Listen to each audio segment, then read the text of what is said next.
بسم الله الرحمن الرحيم الحمد لله والصلاة والسلام على رسول الله وعلى آله وأصحابه أجمعين أما بعد ناظرین کرام السلام علیکم ورحمۃ اللہ وبرکاتہ۔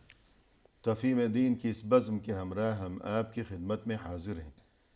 آج کی اس ملاقات میں ہمارے ساتھ تشریف فرما ہے محترم مہمان جناب شیخ شہاب اللہ بہادر صاحب، جو کہ معروف علمی شخصیت ہیں۔ تو آئیے ناظرین پروگرام میں ان کا استقبال کیا جائے۔ السلام علیکم شیخ۔ وعلیکم السلام ورحمۃ اللہ وبرکاتہ۔ ہماری بزم میں آپ کی تشریف آوری یقیناً ہمارے لیے انتہائی باعث مسرت ہے۔ ہم تہہ دل سے آپ کا استقبال کرتے ہیں اور یہ کہ جزاکم اللہ خیرا۔ ہم بھی آپ کے شکر گزار ہیں، اللہ تعالیٰ آپ کو جزائے خیر دے۔ نوازش۔ محترم ناظرین، آپ کے ذہنوں میں ہوگی یہ بات کہ اس سے قبل گزشتہ ملاقات کے موقع پر انہی محترم مہمان کی معیت میں ہم نے گفتگو کی تھی حج بیت اللہ کے بارے میں، کہ یہ اہم ترین عبادت جو کہ در حقیقت تمام اسلامی عبادات کا مجموعہ ہے، اور یہ ایسی عبادت ہے کہ جس میں ہر عبادت کی جھلک اور خوشبو نمایاں ہے۔ آج کی اس ملاقات میں اسی سلسلہ گفتگو کو مزید آگے بڑھانے کی غرض سے آئیے محترم مہمان کی زبانی استفادہ کیا جائے۔ محترم، اس سے قبل گزشتہ نشست کے موقع پر آپ نے حج بیت اللہ سے متعلق جو تعلیمات، جو احکام اور یہ کہ جو ہدایات وغیرہ بیان فرمائی تھیں، اسی سلسلے کو آگے بڑھاتے ہوئے آج کی ملاقات میں ہم آپ سے یہ گزارش کریں گے کہ احرام میں ملبوس ہو جانے کے بعد حاجی پر کچھ پابندیاں لاگو ہو جایا کرتی ہیں۔ آپ ان پابندیوں کا تذکرہ فرما چکے ہیں۔ تاکہ ربط برقرار رہے تو مختصر وہ کیا پابندیاں ہیں، اور یہ کہ اگر خلاف ورزی ہو گئی ان پابندیوں میں سے کسی پابندی کے بارے میں، تو خلاف ورزی کی صورت میں کیا کیا جائے گا اور کیا فدیہ ادا کرنا ہوگا، ارشاد فرمائیے۔ جی، پابندیاں ہم نے بیان کیا، لہٰذا اس کی تفصیل میں نہ جاتے ہم فدیے کی طرف آتے ہیں۔ صحیح۔ کہ پابندیوں کو آپ نے توڑ دیا ہے جی، تو آپ کو اس کی تلافی کی کیا شکل موجود پائی جاتی ہے؟ اس لیے گناہ ہو جانے کے بعد یا پابندی توڑ دینے کے بعد کسی میں گناہ ہوا آپ کا، جی، تو اس کی یعنی تلافی خلاف ورزی ہوگی۔ ہاں، تو خلاف ورزی ہوئی تو اس کی تلافی کیسے ہو سکتی ہے؟ وہ تلافی کچھ اس قسم کی چیزیں ہوتی ہیں، اس میں کہیں کہیں کافی بڑا اس پہ آپ کو تلافی کرنے کی ضرورت ہے، جی، یعنی فدیہ میں بڑی چیز لگتی ہے اور کہیں کہیں چھوٹی چیزیں ہیں۔ جی، تو جیسے آپ کو پاس کوئی چھوٹی سی چیز ہو گئی جس کو آپ نے کیا ہے، جی، جیسے ناخن اکھاڑ دیا ہے کہ کوئی درخت اکھاڑ دیا جہاں حرم میں پہنچ کر کے ایسی چیزیں کچھ ایسے ہیں، یا بال کاٹ لیا۔ بال کاٹ لیا، تو اس میں یہ ہے کہ آپ کو 3 دن کا روزہ رکھیں یا کہ 6 مسکینوں کو کھانا کھلائیں، 3 کے بدلے 2 ٹائم کا 6 ہوا، 6 مسکینوں کو کھانا کھلا دیں، یا کہ ان کے بدلے میں آدھا سہارے کو غلہ دے دیں، صحیح ہے۔ کھانے پینے کے سامان جو ہوتے ہیں، یا ایک بکری ذبح کریں۔ جی، یعنی یہ اختیار ہے یہ اختیار ہے کہ ان یہ تینوں دے میں دیں سے یا یہ کوئی دے بھی۔ دیں یا یہ دے دیں یا یہ کریں، ففدیۃ من صیام اور صدقۃ او او نسک، صدقۃ او نسک، تو ان یا میں سے 3 کوئی بھی روزے جیسے یا امکان 6 ہو، مسکینوں کو ہاں کھانا جیسا یا ایک امکان ہو بکری۔ ویسا کرنا چاہیے۔ جی، اور اسی طرح سے اگر اس نے بال مڈوا دیا ہے، بال بکھاڑ نہیں لیا ہے، بال کٹ نہیں گیا ہے، سر کا بال ہی مڈوا دیا ہے، جی، تو چھوٹی نہیں بڑی چیز کر دیتا ہے، ایسی صورت میں اس کو اپنے بال کی مڈوانے کی شکل میں بھی یہ بھی اس میں بھی فدیہ لگتا ہے، جی، اس میں بھی اس کو ہی فدیہ دینا چاہیے۔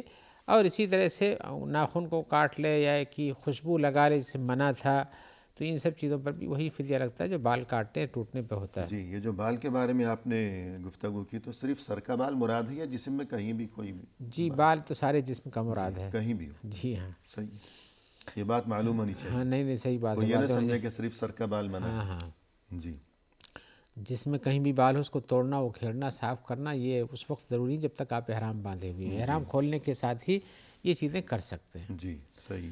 تیسری یہ ہے کہ آدمی کا جہاں حج خراب ہونے والا کام ہو جاتا ہے تو اس پر فدیہ بھی بڑا لگتا ہے۔ جی، جیسے کسی نے حج کے درمیان اپنی بیوی کے ساتھ رات گزار لیا، سو کر کے مستری کر کے گزار لیا، تو ایسی صورت میں اس کا حج خراب ہوتا ہے۔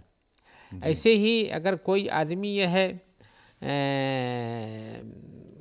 اور وقوف عرفہ سے پہلے، اس کے بعد یہ ہے کہ حلال ہونے سے پہلے کر لیتا ہے، اس میں کئی شکلیں ہوتی ہیں، لیکن عمومی طور پر انسان کو احرام باندھنے کے بعد جب تک کہ پوری طرح سے حج کے کاموں سے آزاد نہ ہو جائے، بیوی کے ساتھ سونا ہم بستری کے معنی میں منع ہے، صحیح ہے۔ اس سے حج خراب ہو جاتا ہے۔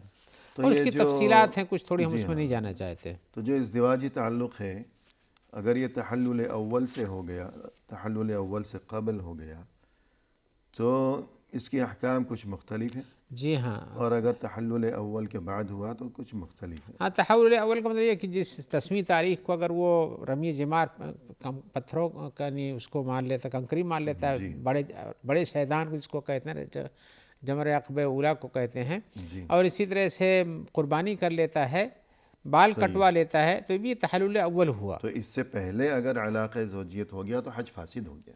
ہاں، اگر اس کے پہلے ہو گیا تو حج فاسد، اگر اس کے بعد ہوا تو حج کے فاسد ہونے میں لوگوں کو اختلاف ہے۔ اور اگر دونوں طواف افاضہ بھی کر لیا، یہ چاروں کام، بال کٹوا لیا، شیطان کو کنکری مار لیا، اور اسی طرح سے قربانی بھی کر لیا، اور طواف افاضہ بھی کر لیا اس دن، تو اس کے بعد پوری طرح سے حج کے احرام سے آزاد ہو جاتا ہے۔ پھر اس پر چاہے مینا میں گرچہ کہ 3 رات رہتا ہے تو بھی اس کے لیے سب درست ہو جاتا تو ہے۔ اس بارے میں بہت سی تفصیلات ہیں، جو کہ حج کے لیے روانہ ہو، اللہ کی طرف سے توفیق ہو جس کسی کو، تو وہاں اہل علم کے ساتھ وہ تعلق رکھے، نشست و برخاست رکھے، ان کے ساتھ ہاں، یہ صحبت رکھے، بہت ضروری ہے۔ کیونکہ قدم قدم پر وہاں ان مسائل کو جاننے کی ضرورت پیش آئے گی۔ جی ہاں، اور وہاں ایسے افراد رکھے بھی جاتے ہیں جن کے جو مسائل ہوتے ہیں ان سے پوچھیں تو آپ کو یہاں اس مختصر وقت میں تمام تفصیلات بیان کرنے کا موقع نہیں۔ جی ہاں، تو اس کے بعد ہم آپ سے یہ گزارش کریں گے کہ ایک نقشہ کھینچ دیجئے، گویا کہ میں گھر سے روانہ ہوا ہوں، ابتدا سے انتہا تک میں کہاں کہاں گیا ہوں، کہاں کہاں سے گزرا ہوں، کہاں کہاں پہنچا ہوں، اور کیا کیا کرتا چلا جا رہا ہوں، پھر واپس گھر آ گیا ہوں۔ ایک مکمل ایک نقشہ کھینچ۔ آئیے ہم اپنے ناظرین سے چاہیں گے کہ وہ بھی ہمارے ساتھ اسی تصور کے ساتھ چلتے رہیں، ہم سفر رہیں۔ جی ہاں، جیسے ہم بیان کرنا چاہتے ہیں۔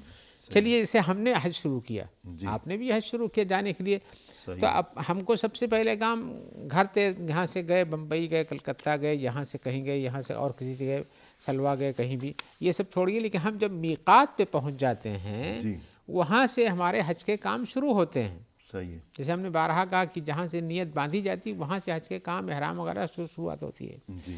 تو ہم نے میقات پر پہنچنے کے بعد چاہیے کہ ہم وہاں غسل کر لیں، اگر امکان موجود ہے تو، اور اس کے بعد خوشبو لگا لیں اپنے کپڑے میں، اپنے جسم میں، اور پھر احرام کے کپڑے پہن لیں۔ صحیح ہے۔ احرام کے بعد خوشبو نہیں لگائیں، بس پہلے لگائیں۔ ہاں، پہلے کی بات کر رہا ہوں۔ اب اس کے بعد نیت کریں، نیت جب سے کیا اس کے بعد سب چیزیں منع ہو جاتی ہیں۔ صحیح ہے۔ نیت کیا کہ اب ہم حج کی نیت میں یا عمرے کی نیت میں داخل ہو گئے، احرام دونوں کے لیے باندھا جاتا ہے، حج کے لیے بھی اور عمرے کے لیے بھی۔ اور اس کے بعد عمرہ کرنے والا جو ہے، جس حج متمتع جو ہے، وہ لبیک عمرتن کہتا ہے، اور حج قران کرنے والا لبیک عمرتن و حجن کہتا ہے، اور جو حج افراد کرتا ہے وہ لبیک حجن کہتا ہے صرف، لبیک اللہم لبیک لبیک حجن و عمرتن، جیسے میں نے نیت بتایا ویسا کرتا ہے وہ ساتھ میں۔ اور یہ عمرتن یا حجن یا ہے کہ عمرتن کا لفظ بار بار دہرانے کی ضرورت نہیں ہے، تلبیہ پکارتا رہے، لیکن نیت کے وقت یہ صرف کو ادا کر لینا چاہیے۔ نیت کے وقت وضاحت کرنا ہوگی کہ لبیک عمرتن تمتع والا کہے گا، کیونکہ وہ حج تو بعد میں کرے گا، بعد میں نیا احرام باندھے گا 8 تاریخ کو، وہاں پہ وہ پھر لبیک حجن کرے گا وہ۔ اور جو قارن ہے حج قران کرنے والا، وہ میقات پہ کہے گا لبیک عمرتن و حجن، کہ ایک ہی احرام میں دونوں کام کر رہا ہے، عمرہ بھی حج بھی۔ جی ہاں۔ حج افراد والا صرف کہے گا لبیک حجن، اس لیے کہ وہ صرف حج کرنے جا رہا ہے۔ ہاں، تو یہ نیت جب یہ کر لے گا اس کے بعد سے اس پر وہ احرام کے جو محظورات ہیں وہ لاگو ہو جاتے ہیں۔ ایسی صورت میں وہ سب بچنا چاہیے، احرام کو توڑنے سے یا ایسی چیزوں کے کرنے سے جو ہوتے ہیں اس سے بچنا چاہیے۔ اگر اس اپنے احرام میں ایک بات کا اضافہ کرنا چاہے، جیسے گاڑی سفر کر رہا ہے تو گاڑی کہیں رک بھی سکتی ہے، خراب ہو سکتی ہے، ایکسیڈنٹ بھی ہو سکتا ہے، مثال کے طور پر لا قدر اللہ، تو ایسی صورت میں اگر چاہے تو وہ اس یعنی کا اس کو واپس آنا پڑتا ہے بغیر حج کیے ہوئے. تو ایسی صورت میں ایک نیت یہ بھی کر سکتا ہے اللہم ان حبسنی حابس فمحلی حیث حبستنی. اگر اللہ تعالیٰ مجھے کسی وجہ سے میں نہ جا سکا، حج کا نہ پورا کر سکا، تو جہاں میں پابند ہو گیا، نہ جا سکنے کی پوزیشن میں آ گیا، جہاں میں رک گیا، وہیں مجبور ہو مجھے گیا. حلال ہو جانے کے لیے میں نیت کرتا ہوں. صحیح ہے. تو ایسی صورت میں جی ہاں. اس کے اوپر آئندہ سال کے لیے حج کرنا ضروری نہیں رہے گا، لیکن اگر کر سکے تو کر لے، لیکن اس پر حج کے جو حرام تھے وہ سب وہاں جا کے حلال ہو جاتے ہیں. ٹھیک ہے، میقات سے اب اس اس نے کے حرام باندھ بعد لیا، اب آگے بڑھا ہے. آگے بڑھا، یہاں سے اب وہ آگے بڑھنے کے بعد اس کو مکہ ہی پہنچنا ہے. جی. مکہ پہنچے گا، مسجد حرام میں داخل ہوگا، اور اس کے بعد جا کے سب سے پہلا کام طواف کرے گا، الا کہ فرض نماز قائم ہو تو اس میں نماز پڑھے گا پہلے. صحیح ہے. تو اس کے بعد یہ طواف جو ہے 7 چکر کرے گا، حجر اسود سے شروع کر کے، جی. اور یہاں لوٹا کے حجر اسود تک پہنچ کر کے 7 چکر ہو گیا. یعنی ایسے بائیں طرف گھومے گا، ایک چکر گیا حجر اسود پہ، ایک چکر پورا ہو گیا. پھر ایسے یعنی طواف کرتے وقت جو بیت اللہ ہے وہ اس کے بائیں طرف رہے گا، جی. دل کی طرف کہہ لیجئے. جی. اور اس میں ایک کام جو اسے کرنا رہتا ہے کہ حجر اسود کو بوسہ دینا رہتا ہے. اگر اس کا امکان بآسانی مل سکے تو کیجئے، لڑائی بھڑائی کر کے نہیں، بلکہ اس میں یہ ہے کہ آپ دور سے بھی جب اس کے نشان پہ اس کے سامنے پہنچتے ہیں تو اللہ اکبر کر کے آگے بڑھ جائیے. صحیح ہے. اب اس کے بعد اس کا ایک کام یہ ہے کہ اس طواف کے درمیان بھی پہلے جب آتا ہے اس کو طواف قدوم یا پہلے آنے والے طواف میں جو ہوتا ہے وہ کیا کرتا ہے کہ چادر کو استباء کہتے ہیں. اس کی پوزیشن یہ ہے کہ چادر کو ایسے بڑھتا ہے اور یہاں سے چادر داہنے طرف سے نکال کر کے بائیں کے کندھے میں ڈال دیتا ہے. یعنی دائیں بازو کے نیچے سے گزار کر بائیں کندھے داہنے پر کندھے ڈالتا کے نیچے سے بازو سے نکال کے بائیں کندھے پہ ڈال لیتا ہے. ظاہر بات ہے احرام ایک چادر پہنے رہتا ہے، ایک چادر اوڑھے رہتا ہے، جی. تو اس کو یہ کاندھا داہنا والا کھلا رکھے گا. جی. اور اس طرح سے وہ جب وہ ادھر سامنے ہوگا، یعنی حجر اسود کے بعد چل کر کے جب اس کونے پہ آئے گا تو وہاں گھومے گا. جب رکن یمانی پہ آنے سے پہلے ہی دوسرے کونے پر وہاں وہ دوڑنا بند کر دے گا، تھوڑا سا جس کو دل کی چال بولتے ہیں اردو میں. یہ تو رمل کی بات آئے گی. ہاں جی ہاں، اسی رمل کے، اور یہ رمل اسی میں کیا جاتا ہے. تو ایسی صورت میں لیکن جب یہ سامنے پہنچے گا حجر اسود کے مقابل میں جو کونا ہے رکن یمانی جس کو بولتے ہیں، وہاں پہنچ کر کے ہاتھ لگا سکتا ہے اس رکن پر، جو حجر اسود کے پہلے والا جو کونا ہے اس پہ ہاتھ لگا سکتا ہے تو ہاتھ لگا لے، ورنہ وہاں اور کسی اللہ اکبر کہنے یا اس پہ بھیڑ لگانے کی ضرورت نہیں ہے. پھر اس بیچ میں آئے گا جب حجر اسود اور رکن یمانی، یمن کی طرف جو کونا پڑتا ہے اس لیے رکن یمانی کہتے ہیں، وہاں پر ایک دعا ہے جو رسول اللہ صلی اللہ علیہ وسلم پڑھا کرتے تھے، ربنا آتنا فی الدنیا حسنۃ وفی الآخرۃ حسنۃ وقنا عذاب النار، پڑھنا چاہیے. بقیہ طواف کے بیچ میں ایسی کی کوئی دعا رسول اللہ صلی اللہ علیہ وسلم سے منقول نہیں ہے کہ آپ یہ دعا پڑھیں اور اس چکر میں یہ پڑھیں گے اور اس چکر میں یہ پڑھیں گے، اور اس کے بعد ایک آدمی کو زور سے وہ پڑھے اور اس کے پیچھے سب پوری بھیڑ لگا کے چلتے پڑھتے ہوں. یہ طریقہ شریعت میں ثابت نہیں ہے، اور اس سے بھیڑ بھی بڑھتی ہے اور ان کی پریشانی بھی بڑھ جاتی ہے. اب تو یہ جو پہلا طواف ہے طواف قدوم، اس میں 2 خاص باتیں جی ہاں جو بعد کے کسی طواف میں نہیں ہے. ایک خاص بات یہ کہ اس میں اضطباع ہے اور دوسرے رمل ہے. جی. اضطباع یعنی وہ چادر جو ہے احرام کی چادر وہ دائیں کندھے کے نیچے سے گزار کر بائیں کندھے پہ ڈال کے رکھے گا. یہ پورے 7 چکروں میں ہے، پورے طواف میں. اور دوسری چیز ہے اس طواف میں، سب سے پہلے طواف میں رمل، یعنی قدر تیز چلنا. ہاں پوری طرح دوڑ نہیں، اگر بسہولت لیکن چال میں تھوڑی تیزی آنی چاہیے. اگر ممکن نہیں ہے تو پھر لوگوں کو ایسے ٹکرے ٹھوکرے نہ ماریں. اگر ممکن ہو تو قدر تیز چلے، لیکن صرف ابتدائی 3 چکروں میں. جی ہاں یہ ہے، اور وہ بھی یہ 3 چکروں کے درمیان بھی جب یہ رکن یمانی اور حجر اسود کے بیچ میں رہے گا تو وہاں بھی یہ کرنے کی ضرورت نہیں. اور یہ اضطباع اور یہ رمل دونوں چیزیں مردوں کے ساتھ مخصوص ہیں، عورتوں کو ضرورت نہیں. جی ہاں یہ بات بھی واضح ہونی چاہیے کہ یہ مردوں کا کام ہے، عورتوں کے ساتھ یہ دوڑنا، اس طرح سے کندھا کھولنا، جسم کھولنا نہیں ہے. ناظرین فی الحال لیتے ہیں مختصر سا وقفہ، ہمارے ساتھ ہی رہیے گا.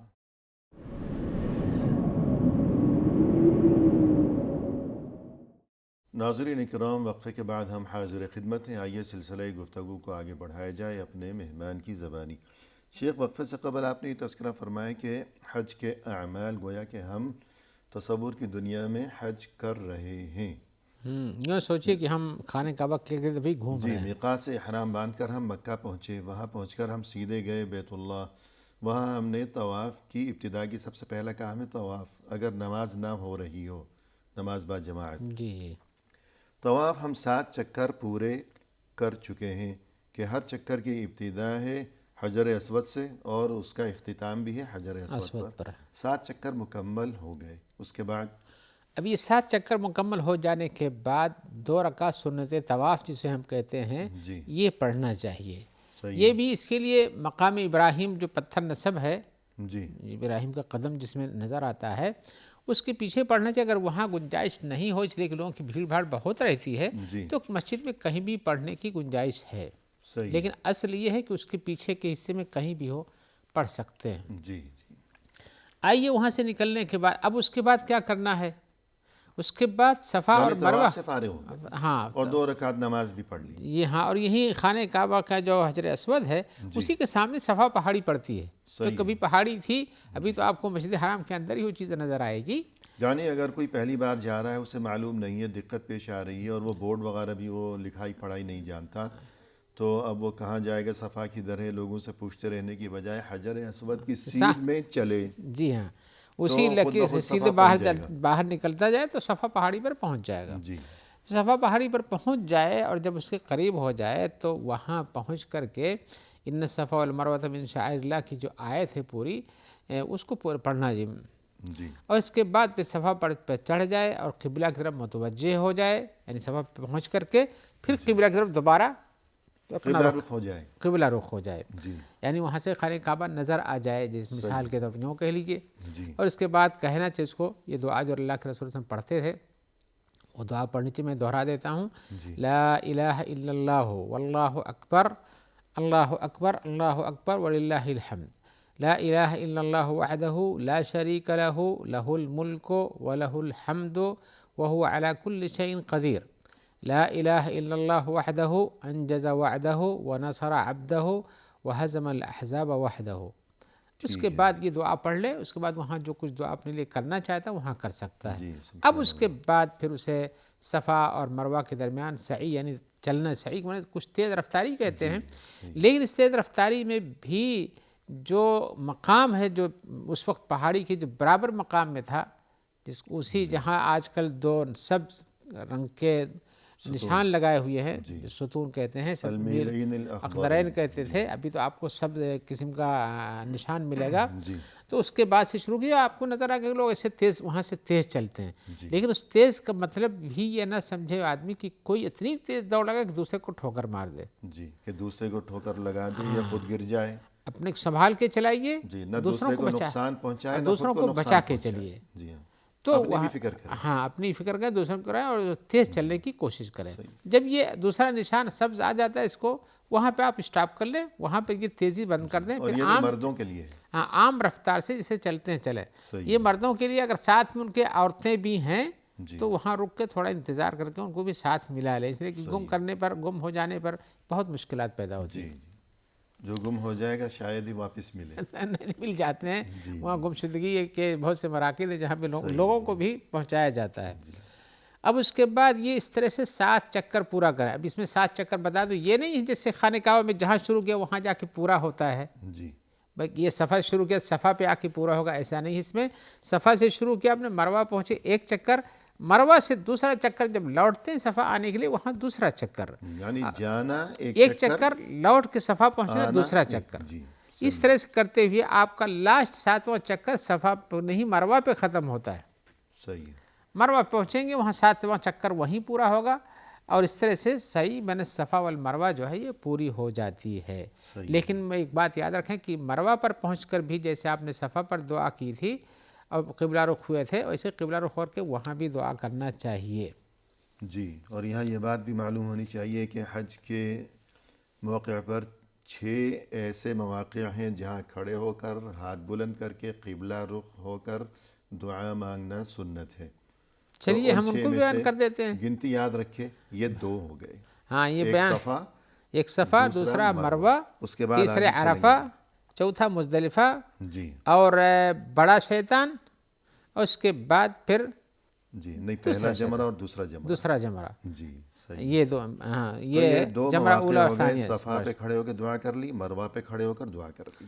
تو اس طرح 7 جگہیں ہیں. اب جہاں اس کی تفصیل پہنچیں گے ہم وہاں بتائیں گے پھر آپ کو. جی تو اس طرح سے آدمی کو وہاں رک کر کے کھڑے ہو کر دعا بھی کرے. اس میں صفا اور مروہ دونوں ہی اس پہ دعا کرنے کی جگہ ہے. صحیح ہے. اور اسی طرح سے آپ صفا پہاڑی پہ چڑھیں گے، چلو ہم پہاڑ پہ چڑھ جائیں گے، مروہ پہاڑی پہ چڑھ گئے. اب تو وہاں پہاڑی چھوٹی چھوٹی رہ گئی ہے، برائے نام چڑھ سکتے ہیں، لیکن یہ بھی ضروری نہیں ہے. آدمی نہ جانتا ہو کبھی پہاڑی پہ چڑھنا پھسل جائے تو اچھی بات نہیں ہے. وہ کوئی ضروریات میں سے نہیں ہے، سنتیں ہیں ایک طرح سے. جی چلیے، طواف بھی ہو گیا، سعی بھی ہو گئی. صحیح ہو گئی. اب اس کے بعد کام آتا ہے کہ اب آپ صحیح بھی کر لیے، اس کے بعد کیا ہوتا ہے؟ اب اس میں شکلیں بدل جاتی ہیں حاجی کے حج کی نیت کے حساب سے. جی اگر آپ نے تمتع کی نیت کیا تھا، حج تمتع کیا ہے، تو آپ کا احرام وہاں جا کر اب ختم ہو جاتا. بال کٹوائیے، اس لیے کہ آپ عمرے کی نیت کر کے آئے تھے، عمرے سے آپ فارغ ہو گئے. بال کٹوائیے، اس کے بعد عمرے سے آپ فارغ ہوئے. اب آپ کے لیے احرام کی جتنی پابندیاں تھیں سب ختم ہو چکی ہیں. دوبارہ باندھیں گے تو دوبارہ ہوگی. لیکن اگر آپ نے قران کی نیت یعنی حج اور عمرہ دونوں کی نیت کیا تھا، تو صفا پہاڑی مروہ پہاڑی پر آپ کی صحیح ختم ہونے کے بعد پھر آپ کو گھر لوٹ جانا چاہیے، مسجد میں جانا چاہیے، گھر بھی کیجیے. بال نہیں کٹوا سکتے ہیں. اور احرام کے جو پابندیاں ہیں وہ باقی ساری کی باقی رہیں گی جب تک کہ آپ حج نہ کر لیں. ٹھیک ہے. لیکن اسی طرح سے حج افراد کرنے والے پر بھی یہ ساری پابندیاں باقی رہ جاتی ہیں، اسے حلال ہونے کی گنجائش نہیں ہے. صحیح. تو اب اپنے گھر چلے گئے. جو ان کی اقامت گاہ ہے، جو حج تمتع والا ہے، وہ اپنے احرام سے آزاد ہو گیا. جو قارن ہے وہ احرام سمیت چلا گیا وہاں، اور مسلسل حالت احرام میں ہے. ہاں وہ تو احرام کا کپڑا ہی پہن، سلا کپڑا تو نہیں پہن سکتا اس میں. وہ اب دن گزرتے چلے گئے. کب تک انتظار کیا جائے گا؟ 8ویں ذی الحجہ تک. جی 8 ذی الحجہ کی تاریخ آ گئی. اب جو جیسے پہلے پہنچا اسی طرح سے اس کے 10 دن بچیں گے. لیکن اگر جو کوئی 7ویں 8ویں کو پہنچا تو یہ بھی کر سکتا ہے، اور فوری طور پر جا کے حج بھی کر سکتا ہے. تو 8 تاریخ شروع ہو گئی. اب 8 تاریخ کو آپ کو تیاری کر کے مینا جانے کی ضرورت ہے. یہاں سے جو حج تمتع کیا ہے اس کو اثر نو نیت حج کی کرنی پڑتی ہے مکہ ہی سے. احرام بھی احرام باندھے گا مکہ ہی میں رہتے ہوئے. ایسا نہیں کچھ لوگ کرتے ہیں کہ جا کر کے مسجد تنعیم سے احرام باندھ کے آتے ہیں. یہ غلط ہے. جہاں پہ جس جگہ پہ آپ ہیں وہیں سے احرام کا کپڑا پہنیے اور نیت کیجیے، اور وہاں سے نکل جائیے اور جا کے مینا جائیے 8 ذی الحجہ کو. یعنی یوں کہا جا سکتا ہے کہ حج تمتع والا 8 ذی الحجہ کی صبح کو، اور حج افراد والا کے جو ابھی پہنچا ہے، اب آج کے دن سے 8 ذی الحجہ کی صبح سے یہ دونوں بالکل برابر ہو گئے. برابر ہو گئے، اس لیے دونوں احرام میں آ گئے. اس کا بھی حج، اس کا بھی حج. لیکن جو قران والا تھا وہ پہلے سے حج کے حال چلا رہا ہے. جی. تو ایسی صورت میں یہ لوگ اپنا جا کر کے یہاں جب پہنچیں گے، اب ان میں پہلے سعی کر لیے ہوں وہ تو طواف کر لیں، ان کی الگ بات ہوتی ہے. لیکن 8ویں دن جب یہ جائیں گے تو یہ ہے حج کا احرام باندھیں گے، اور اسی طرح سے مینا جائیں گے. اور مینا میں پہنچ کر ان کو ظہر کی نماز سے لے کر کے ظہر عصر اور اسی طرح سے بقیہ نمازیں جب تک ہیں، جو قصر کی نمازیں ہیں، ظہر کی، عصر کی اور عشاء کی، ان کو قصر کے ساتھ پڑھیں گے. اور اسی طرح سے بقیہ نمازیں بھی یہاں پڑھیں گے یہاں تک کہ مغرب ہو جائے اور عشاء بھی پڑھ لیں. جی یعنی 8 ذی الحجہ کا دن ہم نے مینا میں بسر کیا. ہاں یہاں تک کہ صبح ہو گئی. دوسرے دن کی ہاں اب 9 ذی الحجہ ہو گئی. 9 ذی الحجہ کی فجر کی نماز پڑھنے کے بعد آپ عرفہ کی طرف جائیں گے. کہاں سے؟ مینا سے. مینا سے جائیں گے. ظاہر بات ہے مینا، اب ہمارے ناظرین ہمارے ساتھ چل رہے ہیں تو ہم مینا سے نکلیں گے. صحیح ہے. مینا سے فجر پڑھ کے نکلیں گے. جی. اور یہاں سے پھر جا کر کے ہمیں کہاں جانا ہے؟ ہم عرفات چلیں گے. جی. عرفات میں آپ پیدل جاتے ہوں، گاڑی سے جاتے ہوں، کسی بھی طرح سے سواری سے جاتے ہوں، تو آپ عرفات میں پہنچیے. اور عرفات میں پہنچ کر کے ظہر اور عصر کی نماز اکٹھا دونوں قصر کی حالت میں پڑھیے، یعنی 2 رکعت پڑھیے. جی ایک ساتھ ملا کر کے. اور اگر وقت میں جی ہاں ظہر، ظاہر بات ہے ہم کو پہلے ظہر ہی پڑھنا ہے.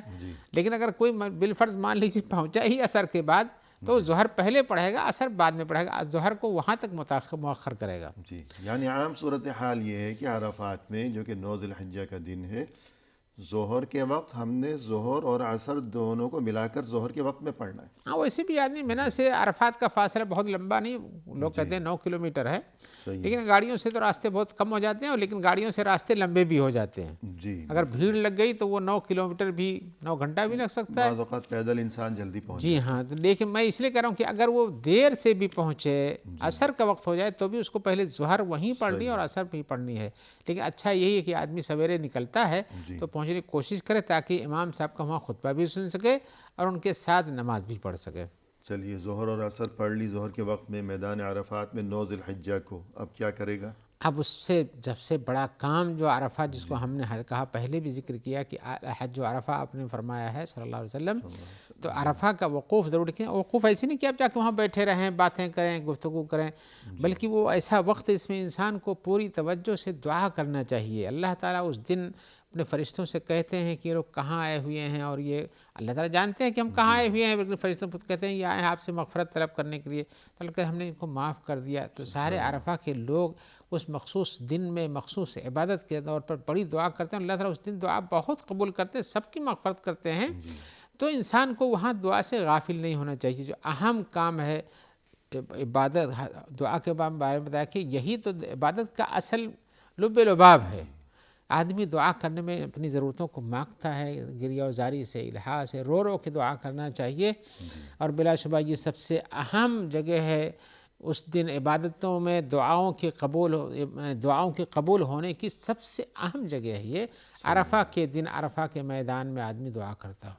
اور تصور کی آنکھ سے ذرا اس منظر کو بھی دیکھے کہ میدان حشر میں بھی سب اسی طرح جمع ہوں گے جی ہاں. جیسے یہاں میدان عرفات میں جمع ہے.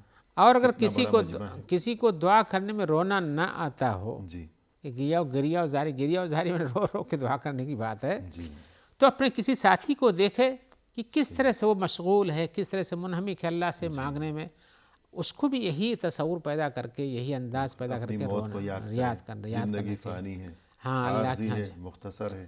اپنے ہر لباس وہ کو تصور، دیکھیں، ہاں جس سے وہ احرام کو دیکھے، چادروں کو دو یہ چادریں، اور اپنے کفن کو یاد کریں. ہاں جی ہاں وہاں چشم تصور سے دیکھے مجھے یوں قبر میں اتارا جا رہا ہوگا، اسی طرح 2 سفید چادروں میں ملبوس. اور یہ بھی تصور کرے کہ وہاں اس کی مغفرت میں اس کے اور اللہ کے درمیان اور کوئی نہیں، بس ہماری دعا کی ضرورت ہے. صرف اللہ کے ساتھ جو تعلق ہے وہی کام آئے گا. جی ہاں دنیا جو ہے سب کچھ پیچھے رہ جائے گی. کہ میدان عرفات میں وہاں کوئی ایسا بھی ہے جس کے پاس اپنے گھر میں دنیا بھر کے خزانے اس کے قدموں میں ہیں. کوئی ایسا بھی ہے جسے 2 وقت کی روٹی بھی بمشکل میسر آتی ہے. اپنی حقیقت کو سمجھنا چاہیے. لیکن کوئی تفریق نہیں ہے، سب اونچ نیچ سب ختم ہو چکی ہے. تو موت کے بعد بھی کوئی اونچ نیچ نہیں ہوگی، صرف عمل کام آئے گا. تو صحیح بات ہے. تو وہاں پہنچ کر کے دعا میں کوئی کمی نہیں کرنا چاہیے، اپنے لیے بھی، اپنے غیروں اور دوستوں کے لیے بھی. انسان کو جتنا کچھ مانگنا وہاں مانگ لینا چاہیے. اس کے بعد جی وقفہ لے لیں. ناظرین فی الحال لیتے ہیں مختصر سا وقفہ، ہمارے ساتھ رہیے گا.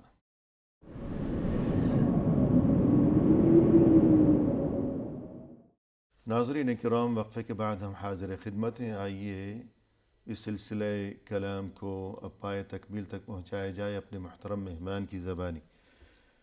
محترم، آج کی ہماری اس ملاقات کا یہ مبارک سلسلہ اور یہ مبارک گفتگو حج بیت اللہ کے بارے میں جو کچھ آپ نے ارشاد فرمایا، تو گویا کہ ہم لوگ اس موقع پر تصور کی دنیا میں حج کے سفر میں ہم چل رہے ہیں، اور 9 ذی الحجہ کے روز ہم لوگ میدان عرفات میں ہیں.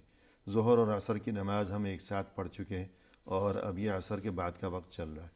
خوب گڑ گڑانے کا، دعا مانگنے کا یہ وقت. عصر کے بعد کا یہ وقت اتنا اہم ہے جس میں انسان کو اپنے گناہوں کی معافی کرا لینا چاہیے، اور اپنے جن ضرورتوں کو چاہتا ہے، یا اپنے دوستوں کے لیے، احباب کے لیے، اعزاء و اقارب کے لیے، رشتہ داروں کے لیے، والدین کے لیے، بیوی کے لیے، بچوں کے لیے، سب کو یاد کرنا چاہیے. بالکل یقین کے ساتھ، یعنی دل میں یقین ہو کہ یہ موقع ہے کہ میں اس موقع کو ضائع نہ کروں. جی ہاں، پھر آئندہ کبھی زندگی میں یہ موقع نصیب ہو یا نہ ہو، اللہ ہی جانے. کون جانتا ہے دوبارہ وقت ملے گا. اب اس کے بعد ہم بتانا چاہیں گے اس روحانی لمحات کے بعد جس میں انسان اپنے رب سے جا کے ملا ہوا رہتا ہے، اور اللہ تعالیٰ کے ہاں دروازہ اجابت کھلا ہوا ہے، انسان کی صرف طلب کی ضرورت ہے. جی.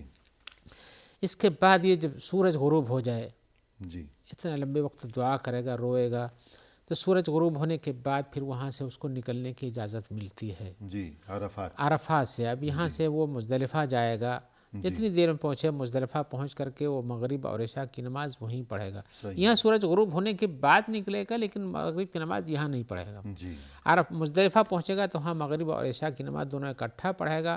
مغرب کی نماز 3 رکعت اور عشاء کی نماز 2 رکعت پڑھے گا. اور اس کے بعد پھر دونوں جمع تاخیر کی گنجائش ہے، یعنی جتنی بھی دیر ہو جائے، رات میں چاہے 12 بجے پہنچے تب بھی مغرب اور عشاء اسی وقت پڑھے گا.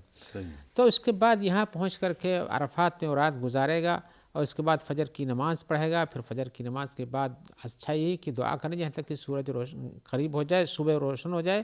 اور اس کے بعد پھر یہ عرفات سے مزدلفہ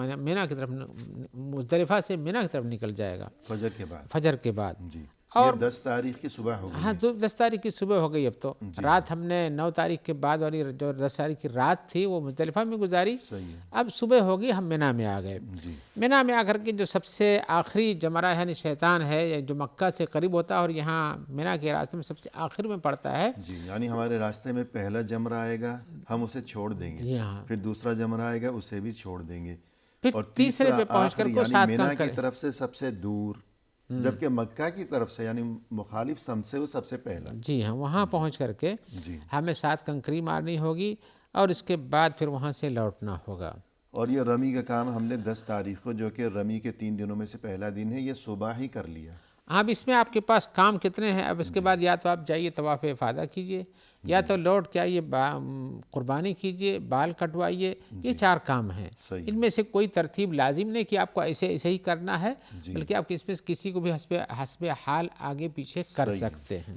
تو یہ 10 ذوالحجہ کا دن جو ہے یہ حاجی کے لیے اہم ترین دن ہے. ہاں کافی مشقت اور محنت کا کام ہے حج کا. اور اس لحاظ سے بھی اہم ترین ہے کہ اب وہ اپنا معمول کا لباس پہن چکا ہے. جی ہاں. اور یہ کہ اب وہ احرام کی پابندیوں سے آزاد بھی ہو چکا ہے. ہاں جب یہ شیطان کنکری مار کے لوٹتا ہے اس کے بعد یہ احرام کھول سکتا ہے. صحیح ہے. اور اس کے بعد بال کٹوائے، قربانی کرے یا طواف افاضہ کرنے جائے. جی. اور اس کے بعد پھر 11ویں تاریخ شروع ہوتی ہے. جی. 11ویں تاریخ کو جو کام ہے اس کے پاس رمی جمار یعنی شیطان کو کنکری مارنا، پہلے کو، پھر اس کے بعد دوسرے کو، اس کے بعد پھر تیسرے کو. جی یعنی تینوں کو مارنا ہے. پہلے دوسرے تیسرے اسی ترتیب سے مارنا چاہیے. اور کنکری جانتے ہیں 7 کنکریاں ہوتی ہیں جن کو مارتا ہے وہ. جی. اور اس کا وقت کیا ہوگا؟ اب اس کا وقت یہ ہے، یہ جو آج کا دن ہے 11 اور 12. ہاں پہلے دن تو آپ کو صبح فجر کے بعد ہی سے وہاں پہنچنا تھا، ظہر تک کا وقت تھا، لیکن اگر نہ مار سکے تو لوگوں نے گنجائش دی ہے کہ بعد میں بھی مار سکتا ہے. لیکن 11 12 13 کی تاریخ میں جو آدمی پتھر مارنے جاتا ہے ان کو ظہر کے بعد جانا چاہیے. جی ہاں. اللہ کہ کوئی آدمی ہو جس کے پاس ایسی گنجائش نہیں ہے کہ وہ کہیں کام کاج کرتا ہے تو تھوڑی بات الگ ہے. اور ایسے ہی پھر 12ویں تاریخ کو وہ کنکری مار کے مغرب سے پہلے چاہے تو مینا چھوڑ سکتا ہے. اور اگر نہیں چھوڑتا ہے رات ہو جاتی ہے پھر اس کو 13ویں تاریخ کو بھی رہنا پڑے گا اور 13ویں تاریخ کو کنکری مار کر ہی جا سکتا ہے. جی ہاں. تو یہ جو دن ہے تو ان دنوں میں رات جو ہے وہ مینا میں گزارنا ضروری ہے. دن کے وقت ادھر ادھر آ جا سکتا ہے. ہاں اس کو مبیت منع کہتے ہیں. ان 3 دنوں میں جب تک وہ رہتا ہے یا 2 دنوں میں جب تک وہ رہتا ہے 10ویں تاریخ کے بعد اسے رات وہیں گزارنی چاہیے. ابھی جو رات گزارنے کا مطلب یہ نہیں کہ نکل سکتا ہے لیکن رات کا کچھ سونا کہتے ہیں. ہاں رات میں سونے کے لیے وہیں آنا چاہیے. ٹھیک ہے. اب ایک کام جو ہے باقی رہ جاتا ہے وہ یہ ہے کہ آدمی کو جا کر کے وہاں سے لوٹتے ہوئے طواف وداع کر لینا چاہیے، تب لوٹنا چاہیے. یعنی سفر حج سے لوٹتے ہیں. ہاں چلیے یہاں سے ہم نے حج کا کام پورا کر دیا ہے. یعنی آدمی کسی کا مہمان جاتا ہے تو یہ چیز ادب کے خلاف ہے کہ اسے الوداع کیے بغیر، دعا سلام کیے بغیر واپس چلتا بنے. جی ہاں. تو یوں اللہ کے مہمان ہیں حجاج کرام، خوش نصیب حضرات، تو اللہ سے ملاقات کر کے وداع کر کے دعا سلام کر کے بیت اللہ کا طواف کر کے لوٹنا چاہیے. جی ہاں. تو یہ گویا کہ اس میں یہی راز پوشیدہ ہے کہ گویا کہ اللہ کے ساتھ دعا سلام فریاد مناجات یوں بیت اللہ کو گویا کہ وداعی وہاں طواف کیا. حج مکمل ہو گیا. اللہ تعالیٰ جو کرتے ہیں ان کو اللہ تو قبول فرمائے. آمین. کچھ باتیں ایسی ہیں جو کہ حجاج کرام کو معلوم ہونی چاہیے کہ جن سے بچنا چاہیے دوران حج. تو اس بارے میں کچھ فرمائیے گا کہ عام طور پر حجاج کرام جو غلطیاں ان سے سرزد ہو جاتی ہیں. اس قسم کی غلطیوں کے بارے میں ہم نے اس کے پہلے بھی بیان کیا ہے. لیکن کچھ چیزیں ایسی ہیں جو کہ حجاج کرام وہاں کچھ ایسا کر جاتے ہیں جو نہیں کرنا چاہیے. وہ ہوتا کیا ہے کہ کچھ لوگ کچھ ایسے کام کرنے لگتے ہیں جن کو کرنے سے بچنا چاہیے. مثلاً ایک عام چیز جو مشاہدے میں آتی ہے کہ ابتدا سے انتہا تک واپس آنے تک بھی کندھا ننگا ہی رکھ کے گھومتے رہتے ہیں. ہاں اس قسم کی بہت ساری چیزیں ان کے پاس کندھا ننگا رکھ کے گھومتے ہیں. نماز بھی ایسے پڑھ لیتے ہیں جبکہ نماز اس طرح سے نہیں حالانکہ ہوتی جیسے ہے. کہ آپ نے تذکرہ فرمایا کہ یہ کندھا ننگا رکھنا جو ہے یہ صرف طواف قدوم جو سب سے پہلا طواف ہے یہ اس موقع پر ہے، لیکن پورے حج میں کندھا ننگا رکھے ہوئے ہیں. یا اسی طرح سے احتیاط نہیں کرتے، کہیں سر کے اوپر کپڑا رکھ کے چلنے لگتے ہیں دھوپ کی وجہ سے. ایسا نہیں کرنا چاہیے، بچنا چاہیے. آپ دھوپ میں ایسے نکلیے ہی نہیں. جی، یا اسی طرح جب بھی طواف کریں گے کوئی بھی طواف تو اس میں رمل کرنے لگتے ہیں. حالانکہ ہاں رمل جو ہے وہ صرف پہلے طواف کے بھی صرف پہلے 3 چکروں میں ہے. اسی لیے ہم نے شروع میں کہا تھا کہ آپ نے بھی تذکرہ کیا کہ حاجی کو حج کے اعمال سے پہلے اس کے اعمال کو سیکھ لینا چاہیے کہ وہ کہاں کیا کرنا ہے. کتابیں ملتی ہیں چھوٹی چھوٹی، اور ایک بات جس اپنے کی ساتھ طرف رکھنا اشارہ چاہیے. کرنا ضروری ہے کہ حج کے دوران بہت سے لوگ محبت و عقیدت میں غار ثور پہ چڑھ گئے، غار حرا پہ چلے گئے، حالانکہ اس کا مناسک حج سے تعلق نہیں ہے. وہ ایک محبت عقیدت کا معاملہ ہے اپنی جگہ، ہاں لیکن کچھ لیکن لوگ اس کا بیجا نتیجہ اس یہ میں ہوتا کام کہ کرتے ہیں. اتنی بلندی پر گیا، اب کتنے دن بیمار پڑا رہے گا، اب حرم میں نماز کا جو شرف ہے جو فضیلت ہے اس سے محروم رہ جائے گا.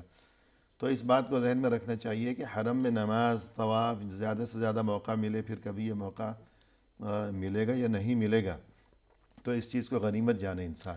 چیزیں کہ وہاں پہاڑی پر چڑھ گیا اور بعد میں جو ہے 2-3 دن بیمار پڑا ہوا ہے تو یہ ناسمجھی کی بات ہے. تو اس کے بعد ہم آخر میں آپ سے یہ چاہیں گے کہ یہ حج کا مہینہ، یہ مبارک لمحات، یہ مقدس ساعات، جس طرح یہ حجاج کرام کے لیے ان کی اہمیت ہے، تو وہ مسلمان جو کہ حج پر نہیں گئے، اپنے گھروں میں ہیں، اپنے وطن میں ہیں، تو اس وقت کی اہمیت سبھی کے لیے ہے. تو جی اس ہاں، بارے میں کچھ فرمائیے. حقیقت یہ ہے کہ حج جو چیز اہم کام جن دنوں میں کیا جاتا ہے وہ دن بھی بڑے اہم ہوتے ہیں. صحیح. جسے رمضان میں ہم روزہ رکھتے ہیں، رمضان کے دن کتنے ثواب بڑھ جاتے ہیں اور کتنی باتیں اس میں قبول ہوتی ہیں. اسے یہ 10 دن ذی الحجہ کے جس میں عام طور سے حج کے لیے آدمی وہیں جاتا ہے، سفر کرتا ہے، پہنچتا ہے 8 تاریخ سے پہلے ہی پہنچتا ہے، کام کرتا ہے، پھر اس کو 13 تک 12 تک رہتا ہی ہے. تو یہ 10 دن جو حج کے ایام ہیں، پہلی ذی الحجہ سے آخری 10 ذی الحجہ تک، یہ بڑے اہم ہیں. اللہ تعالیٰ نے کی قسم بھی کھائی ہے اور اسی طرح سے اس میں اللہ تعالیٰ کو بار بار یاد کرنے اور اس کی تسبیح کرنے اور نیک کام کرنے کے لیے قرآن مجید میں بھی آیا ہوا ہے. وَيَذَّكُّرُ اسْمَ اللَّهِ فِي أَيَّامٍ معلومات کا لفظ ہے، کہیں معدودات کا لفظ ہے، گنے چنے ان دنوں میں. تو حقیقت ہے کہ ایسے دن ہیں جن میں اچھے کام کرنا چاہیے. اور رسول اللہ صلی اللہ علیہ وسلم کا فرمان بھی ہے کہ ان دنوں کے اندر نیکی کا کام بڑی اہمیت رکھتا ہے. حضرت عائشہ کی ایک روایت ہے کہ ما من ایام العمل الصالح فیہن احب الی اللہ من هذه الايام العشر. جن دنوں میں نیک کام کرنے کی بڑی اہمیت اور اللہ کو پسندیدہ ہے ان میں سب سے زیادہ یہ 10 دن کے ہیں، ذی الحجہ کے 10 دن ہیں. تو لوگوں نے پوچھا اللہ کے رسول کیا جہاد فی سبیل اللہ بھی ان دنوں میں جو جہاد ہے وہ بھی نہیں؟ تو کہا ہاں جہاد بھی ان دنوں میں نہیں ہے. آپ اللہ کے راستے میں جہاد کرتے ہیں اس سے بھی بڑا عمل ثواب کا ان دنوں میں نیک کام کرنا ہے. تو ہاں صرف ہاں ایسا آدمی جو اللہ کے راستے میں اپنی جان لے کے جاتا ہے، اپنا مال لے کر جاتا ہے قربانی دینے کے لیے اور ان میں سے کوئی بھی چیز نہیں لوٹ گیا، یعنی شہید فی سبیل اللہ ہو جاتا ہے، صرف اسی کا معاملہ اس سے بڑھ کر کے. ورنہ ان 10 دنوں میں عبادت کی بڑی اہمیت ہے، جہاد سے بڑھ کر اہمیت ہے. ہمیں تو جہاد اب نفس کرنے کی بہت ضرورت ہے. اور انہی دنوں کے درمیان میں ایک دن 9ویں تاریخ بھی پائی جاتی ہے، 9 ذی الحجہ کی. اور اس دن کا روزہ رکھنا یہ بڑی اہمیت رکھتا ہے. اس لیے 10 تاریخ کو تو عید ہوتی ہے، اس میں تو روزہ رکھنا منع ہے، لیکن 9 تاریخ کا روزہ ایک ہی دن کا روزہ رکھنا اس کی بڑی اہمیت. اللہ کے رسول فرماتے ہیں صیام یوم عرفہ احسب علی اللہ ان یکفر السنۃ التي قبلہ والسنۃ التي بعدہ. عرفہ کے دن کا روزہ رکھنا ہے، 9 ذی الحجہ کا روزہ رکھنا مجھے یقین احسب اللہ گمان رکھتا ہوں، یعنی یقینی گمان ہے اللہ پر اس کا کہ اس 1 سال پہلے اور 1 سال بعد کے دونوں سالوں کے گناہ معاف ہو جاتے ہیں. ایک دن گزشتہ سال، ایک آئندہ سال، 2 سالوں کے گناہ معاف ہو جائیں گے انشاءاللہ اس شخص کے لیے جو یوم عرفہ یعنی 9 ذی الحجہ کے دن روزہ رکھ لے. کیا ہم لوگ کتنی یہی بڑی چاہت فضیلت نہیں ہے۔ ہے کہ ہمارے گناہ معاف ہو جائیں؟ جہاں حاجی 9 ذی الحجہ کو عرفات کے میدان میں دعا کر کے اپنے آپ کو گناہوں سے پاک کر لیتے ہیں، غیر حاجی اس دن کا روزہ رکھ کر اپنے گناہوں کو معاف کرا سکتا ہے۔ سبحان اللہ۔ اور یہ روزہ جو ہے یہ غیر حاجی کے لیے، ہاں، حاجی یہ اس دن غیر روزہ حاجی نہیں کی رکھے۔ بات کر رہا ہوں، غیر حاجی کی بات کر رہا ہوں۔ الغرض یہ جو دن ہیں 10 دن جو کہ حج پہ نہیں گیا تو ذوالحجہ کے ان 10 دنوں میں اسے بھی چاہیے کہ زیادہ سے زیادہ عمل صالح کا کریں۔ اہتمام کرے، اللہ کا ذکر ہے، نمازوں کے بعد تکبیرات ہیں، ان کی تفصیل کا موقع نہیں ہے، اور اسی طرح قربانی بھی ہے، یہ تمام چیزیں۔ جی المہم یہ دن جو ہے ذوالحجہ کے 10 دن یہ انتہائی مبارک ترین دن ہے، انسان کو ان کی قدر و قیمت کو پہچاننا چاہیے۔ پروگرام کے اختتام پر ہم تہہ دل سے آپ کا شکریہ ادا کرتے ہیں کہ آپ تشریف لائے، آپ نے نہایت عمدہ اور مؤثر اور دل نشیں انداز میں اس اہم ترین موضوع کے بارے میں گفتگو فرمائی۔ جزاکم اللہ اللہ تعالیٰ خیرا۔ قبول فرمائے۔ اور اسی کے ساتھ ناظرین کرام، اختتامی موقع پر تہہ دل سے ہم آپ کا بھی شکریہ ادا کرتے ہیں کہ آپ نے ہمارا یہ پروگرام دیکھا، اور اس دعا کے ساتھ کہ اللہ تعالی ہمیں ہر اچھے عمل کی توفیق عطا فرمائے، اور یہ کہ اللہ تعالی اپنے خاص فضل و کرم سے ہمارے ہر عمل کو شرف قبولیت سے نوازے۔ آمین۔